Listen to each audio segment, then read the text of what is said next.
안녕하세요. 원투콜 TV 주인장입니다. 오늘은 제가 좀 쉬는 날이에요. 이렇게 쉴 때도 있어야 되겠죠. 1년 365일 중에 한 30일은 쉽니다. 예, 30일은 쉬고요. 한 330일 정도는 매일매일 그 원룸 소형이사를 전문으로 일을 진행하고 있고, 또한 화물운송이랑 용달차로 얘기하면 용달차 하시는 분들이 콜발이라 그러죠. 예, 콜도 뛰고 있습니다. 그래서 이사, 화물운송, 콜 이렇게 다양한 일을 진행하고 있습니다. 오늘은 여러분들이 이사함에 있어서 제일 궁금해하는 거, 그게 무엇일까요? 어떻게 하면은 이사를 잘 할 수 있는지, 어떻게 하면은 이사를 조금 저렴하게 할 수 있는지, 그 노하우를 좀 알려드리고 싶습니다. 조금 저렴한 업체, 저렴한 상품들을 사람들이 찾고 있는 것 같습니다. 이사도 마찬가지예요. 저도 이제 이사 문의가 들어오면은 일단은 여러 가지 조건들을 다 여쭤보신 다음에 제일 중요한 건 고객님들은 역시나 가격을 항상 맨 마지막 최종적인 선택사항으로 남겨둡니다.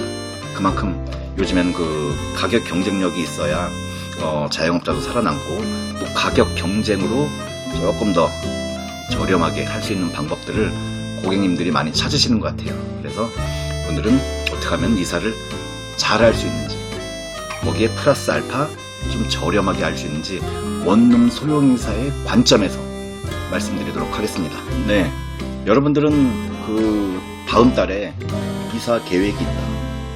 그럼 제일 먼저 어떻게 액션을 취하십니까? 첫 번째, 핸드폰으로 이쪽 저쪽 알아본다. 두 번째, 지인분한테 연락해서 좋은 이삿짐 업체가 있는지 한번 여쭈어본다. 세 번째, 생활정보신문, 벼룩시장, 교차로 이런 쪽으로 해서 알아본다. 자, 그 중에 가장 빈번하게 이루어지는 이삿짐 업체 찾는 방법 중에 하나가 컴퓨터로, 핸드폰으로 알아보는 방법이죠. 예, 세상이 그렇게 바뀌었습니다. 컴퓨터 한 대, 즉 스마트폰 한 대면 모든 게 이루어지는 세상이에요. 그래서 대부분의 고객님들이 그 스마트폰을 이용해서 이삿짐 업체를 찾고 있습니다. 여기는 지금 대전이니까 대전을 예로 들게요. 내가 둔산동에 만약에 거주하고 있어요. 아니면 유성에 거주하고 있어요. 그러면 스마트폰에 접속을 해서, 대부분 요즘에는 네이버를 좀 많이 찾고 계시죠? 네이버에다가 이렇게 검색을 하는 거예요. 둔산동 이사, 유성 이사, 둔산동 원룸 이사, 유성 소형 이사, 이런 식으로 검색을 많이들 하세요. 근데 대부분 여러분들도 아시겠지만은 그 네이버 그 페이지라는 게, 내가 무슨 정보를 알고 싶어서 그 정보에 검색어를 치면 첫 화면에 처음부터 한 중간 부분까지는 그거는 이제 광고 형식으로 이루어지는 페이지가 보여요. 네, 광고 형식으로 이루어지고 대부분 광고 비용을 지출하면서 그렇게 업체를 홍보하는 그러한 광고 페이지입니다. 그리고 그 밑에는 이제 지도도 나올 거고요. 그 밑에 또 네이버 블로그 페이지가 쭉 나오죠. 블로그라는 것은 수년 전부터 지금까지도 계속 이루어지는 게, 실제 경험담을 토대로 해서 이렇게 글 내용이랑 그 정보들이 많이 작성이 되고 있어요. 그렇지만 요즘에는 이제 광고 형식의 블로그 페이지도 되게 많이 범람하고 있습니다.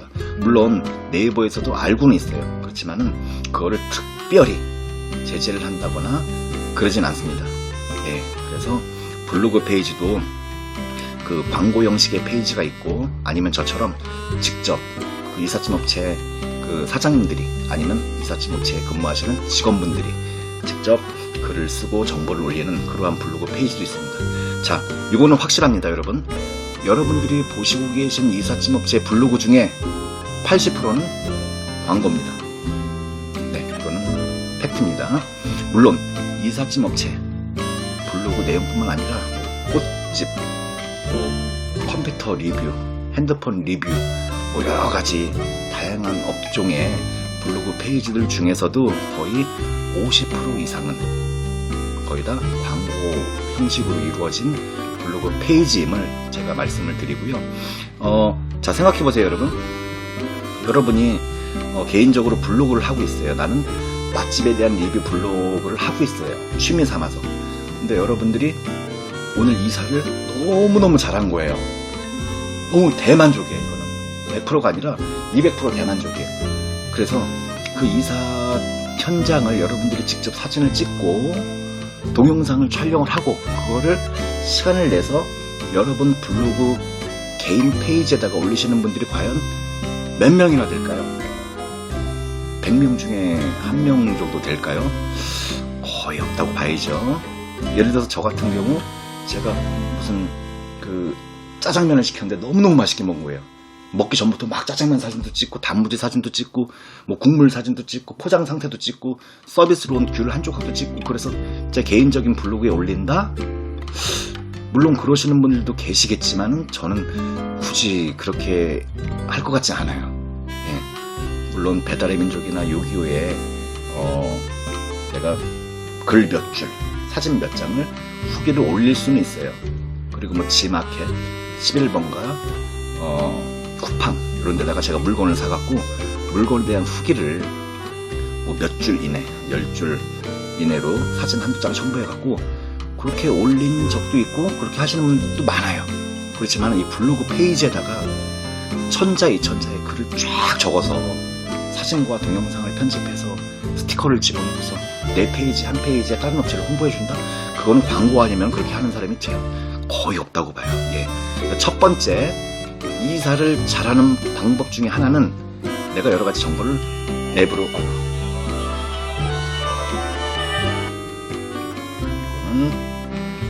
0701에서 안 받아도 됩니다. 네. 이사를 잘 할 수 있는 첫 단추는 당연히 알아봐야지 업체를. 어떤 식으로 요즘에는 핸드폰이 대세니까는 스마트폰으로 알아보시되 일반 광고 형식의 업체도 꼼꼼히 살펴보시고요. 그리고 요즘 분들은 블로그를 많이 보십니다. 그거는 어쩔 수 없어요. 블로그는 자기의 체험담, 간접 체험담, 직접 체험담을 서술해 놓은 이 홈페이지의 내용과는 조금 차별화 있는 진실성 있는 글들이 많이 있습니다. 두 번째로 블로그를 통해서 이렇게 알아보는데 여러분 블로그 글 내용이랑 그 블로그에 쓴 실질적으로 그 블로그를 작성한 그분의 페이지를 들어가 보세요. 그러면 그분이 직접적으로 이삿짐 업체에 관련된 사람인지 그 업체에 관련된 사람인지 아니면은 뭐 오만 잡동사니 내용을 그 사람 블로그에 올려놓는지 그거는 거의 99%가 광고일 수가 있습니다. 그런 걸 잘 걸러내서 실질적으로 직접 그 업체의 관계자분들이 작성한 그 블로그 페이지를 보시고서 그 업체를 선택하는 게 조금 올바른 길이라고 저는 생각합니다. 이제 두 번째 단추에 대해서 말씀드리겠습니다. 두 번째 단추는 그 상담부터 시작합니다. 상담. 이사는 그 아무리 작은 소형 이사라고 할지라도 그 예를 들어서 원룸 이사를 한다 그러면 뭐 15만 원이에요, 20만 원이에요 이렇게 비용이 책정이 될 거 아닙니까? 그거는 그냥 기준이 딱 있는 게 아니에요. 한 6, 7가지를 산정을 해서 그 기준이 나오는 겁니다. 자, 첫 번째 이사 견적을 볼 때요. 어디에서 어디로 가느냐? 응? 어디에서 어디로 가느냐? 두 번째 몇 층인가? 그 안에 엘리베이터냐 계단이냐? 엘리베이터가 있으면은 좀 편하고 계단이면 좀 힘들고 그러겠죠? 시간도 많이 걸리고 그리고 살림이 얼마나 좀 많냐? 대형 가구랑 대형 가전제품이 어떠한 종류가 있느냐? 네, 그런 것도 다 고려가 되고요. 방이 몇 개냐? 원룸이냐? 1.5룸이냐? 뭐 투룸이냐? 그런 거에 따라서 살림의 규모가 또 늘어나고 줄어들고 그렇죠. 그리고 거기에 거주하시는 분이 몇 분인가? 나 혼자 산다? 난 친구랑 산다? 아무리 그래도 혼자 사는 것보단 두 분이 사는 게 짐이 더 많겠죠. 네. 그리고 세 번째, 언제 이사를 가시느냐? 금토일 가시느냐? 손없는 날, 음력 9일, 음력 10일 날 그날 이사를 가시느냐? 평일날 가시느냐? 오전에 가시느냐? 오후에 가시느냐? 그런 걸 종합적으로 고려해서 이사 비용이 산정이 됩니다. 예를 들어서 저 혼자 가서 양쪽 다 엘리베이터가 있어요. 그러면 큰 가구랑 대형 가전제품이 없어요. 그러면은 보통 원룸 같은 경우는 저 혼자 가서 일을 합니다. 그런데 만약에 큰 대형 지펠 냉장고가 하나 막 있어요. 원룸에. 그거는 웬만하면 혼자 못하고 사람이 한 명이 더 붙습니다. 그럴 때는 인건비가 추가가 되겠죠. 그리고 용달차 한 대에 여러분들의 짐이 다 실리느냐, 아니면 짐이 많아갖고 용달차 한 대에 안 실리고 용달차 2대가 와야 돼요. 거기에 따라서 또 금액 차이가 있겠죠. 예. 그래서 두 번째 단추는 여러분들이 상담을 통해서 정확하게 현재 상황을, 잠깐만요. 고객인 것 같은데. 예, 여보세요? 네, 안녕하세요. 이사 문의드리려고요. 네, 안녕하세요. 네네. 네, 그 오피스텔 둔산동에서 예, 예. 갈마동 빌라로 가려고 하거든요. 네, 둔산동은 엘리베이터 있고요. 네네. 예, 갈마동은 몇 층이에요? 4층인데 엘리베이터가 없어요. 현재 오피스텔이세요? 네. 예, 날짜는 언제세요? 21일 가능할까요? 2월 21일이요. 네. 네, 현재 가능하시고 일요일날 맞으시죠? 네. 일요일이시고 현재 고객님 혼자 살고 계세요? 아니면 두 분이 살고 계세요? 2명이에요. 두 분이시고. 네. 네. 거기가 분리형 원룸인가요? 아니면 복층인가요? 여기 오피스텔 복층이요. 복층이시고요. 네. 예. 그러면은 일단은 기본적으로 네. 이제 작업자 두 분이 들어가서 작업해드리고요. 네. 둔산동은 그 엘리베이터가 있으니까 엘리베이터로 작업해드리면 되고, 네. 또 갈마동은 그 4층이면 사다리를 써야 돼요. 아, 사다리 써야 돼요? 예. 한 2층 같은 경우는 저희가 이제 그냥 계단 작업을 해드리는데, 네. 4층 같은 경우는 사다리를 써야 돼요. 예. 네. 짐이 정말 없다 그러면 그냥 계단으로 하는데, 아무리 네, 없어도. 가구가 조금 있어가지고. 예. 네. 대부분 3층 이상은 사다리를 써서 작업을 합니다. 그러면은 그 포장 같은 거는 예, 어떻게 하시는 건지. 예, 가구는 큰 종류가 뭐예요? TV 다이랑 예. 소파, 화장대, 책상 이렇게 있어요. 냉장고 세탁기는 없고요. 냉장고 세탁기 없고 컴퓨터랑 TV 이렇게. 예, 침대는요? 아, 침대 있어요. 침대 사이즈는 근데 어떻게 이제 돼요? 매트리스 퀸 사이즈. 예, 매트만 있는 건가요? 프레임도 있는 건가요? 매트만 있어요. 매트만 있으시고요. 네. 예. 이렇게 하시게 되면 일단 대략적으로 한 70만 원 정도 나와요. 21일은. 일요일이라 더 비싼가요? 아니요. 2월 달 같은 경우는 이제 이사 성수기예요. 아, 그래요? 예, 1년 중에 가장 이사가 빈번하게 이루어질 때가 이제 2월 둘째 주, 셋째 주부터 이제 3월 첫째 주까지가 그렇구나. 1년 동안 중에 가장 극성수기가 그 시즌이에요. 예, 그래서 그 참고를 해서 제가 견적을 안내해 드린 거예요, 그렇게. 그러면 포장을 저희가 좀 대충 해놔야 되는 거예요? 아니면? 뭐 자잘한 살림만 이렇게 해놓으세요. 예를 들어서 뭐 화장품이라든가 액세서리. 잃어버릴 것 같은. 짜잘한 거. 예, 책상 위에, 화장대 위에 있는 소품들. 예, 그런 것만 해놓으시고, 나머지 뭐 옷이라든가 뭐 주방용품 깨지는 거 그런 거는 저희가 알아서 다 포장을 해드릴 거예요. 그렇구나. 예. 네, 한번 알아보고 다시 연락드릴게요. 예, 알겠습니다. 정확한 거는요, 제가 방문해서 견적을 봐드릴 거고요. 네. 예, 그래서 그날 바쁜 시즌이니까는 빨리 결정하시면 좋을 거예요. 네, 감사합니다. 네, 감사합니다. 네. 네네네. 여러분들께 이사 잘하는 방법을 알려드리는 도중에 전화가 왔네요. 제가 두 번째 단추가 뭐라 그랬지? 상담 내역 중에 좀 자세하게 여쭤볼 거 여쭤보고, 또 저 같은 경우는 또 그 조건이라든가 그런 거를 안내를 잘 해드려야 된다. 지금 전화 통화한 게 딱 그 말씀인 것 같아요. 예, 현재의 조건을 정확하게 말씀을 해주시는 거예요, 이삿짐 업체한테. 엘리베이터가 있으면 엘리베이터가 있다. 보통 1층도 계단 몇 계단을 올라가고서부터 1층이 있어요. 그거는 계단 한 계단만 있는 거랑 몇 계단만 있는 거랑 계단이 없는 거랑 또 천지 차이예요. 작업자 입장에서는.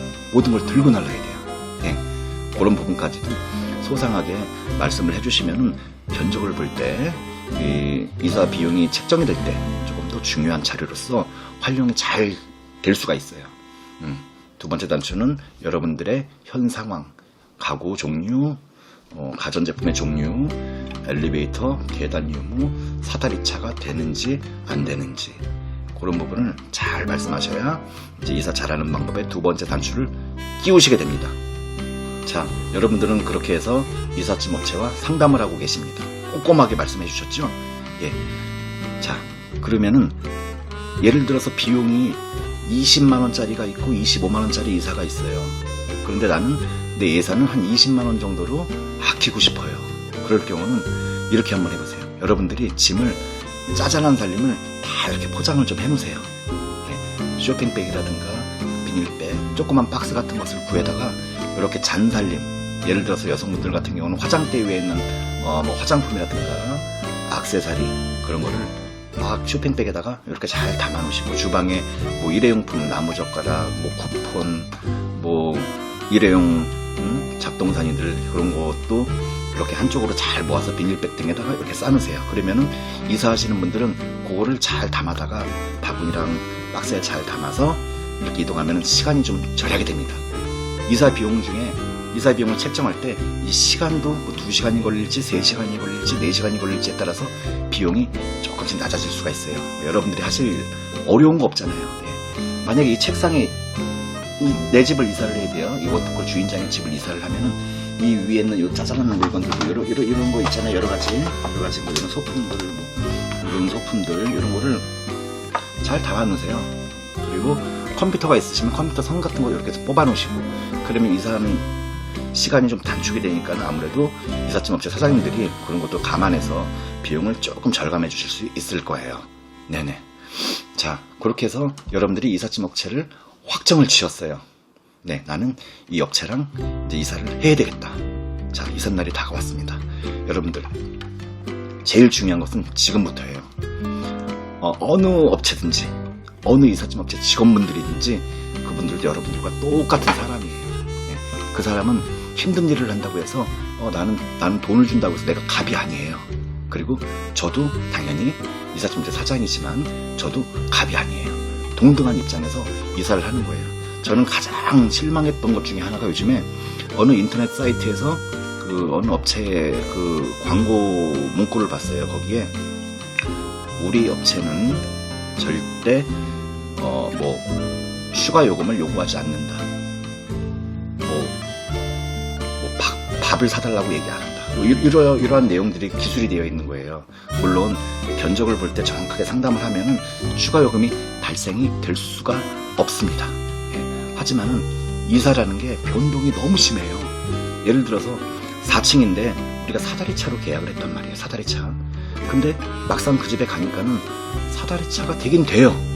근데 그 위에 사다리차 고치되는 그 공간에 전기줄이 얽히고 설켜서 있는 거예요. 고압 전선이. 그러면 사다리차 못 됩니다. 그럴 경우는 어떻게 해요? 사람이 들고 날라야죠. 예. 물론 사다리 비용이 책정이 되긴 했지만은 4층까지 살림이 얼마 없으면 그냥 그 금액으로 할 수가 있어요. 근데 살림이 좀 많으면 사람들을 더 투입을 해서 계단 작업을 해야 되는 거예요. 예. 이삿짐 업체는 변수가 너무너무 많아요. 제가 말씀드리면 한 100가지도 넘을 거예요. 그걸 다 고려를 해서 여러분들도 뭐 절대 추가 요금이 있을 수가 없다? 당연히 없으면 좋지요. 저도 현장에서 얼마 더 주세요 그런 말씀을 드리는 게 제일 싫어요.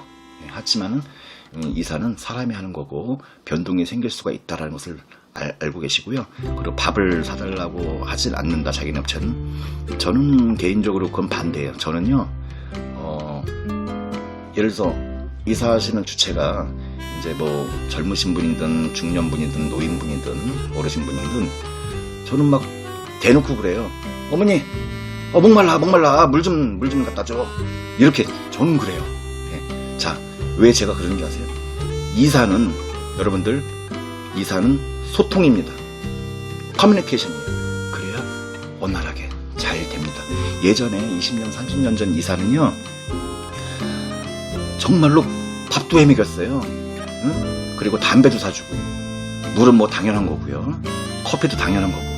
근데 요즘에는 이렇게 뭐 예전에 좋은지 요즘에 좋은지 그건 여러분들이 판단하세요. 하지만 요즘에는 그런 분들이 많이 줄어들었어요. 예. 무슨 이유 때문인지 모르겠지만 많이 줄어들었어요. 나는 내 돈 주고서 정당하게 이사를 하니까 저 사람들이 알아서 다 하겠지. 예. 그러한 마인드가 많이 팽배해져 있는 것 같아요. 하지만 저는 현장에서 엄마, 할머니 같은 경우는 저한테는 이제 엄마잖아요. 예. 어머니 뻘이잖아요. 어머니, 배고파, 짜장면 좀 사줘. 저는 막 그래요. 그러면은 어머니들도 웃으시면서 짜장면 한 그릇 대접해 주시고, 그러면 저희 일하는 사람 입장은 어떻게 생각할까요? 짜장면 한 그릇이 뭐 큰 돈을 들여서 저희한테 주는 선물은 아니에요. 하지만 그 마음을 저희는 느끼는 거예요. 그러면 저희는 더 열심히 먼지도 잘 닦아서 배치해드리고. 자, 여러분들, 저는 그렇게 합니다. 이사 비용을 조금 아끼시는 방법, 원룸 소형이사 관점에서 말씀을 드렸습니다. 다음에는 또 다른 주제로 좀 더 자세하게 안내해 드리겠습니다. 감사합니다.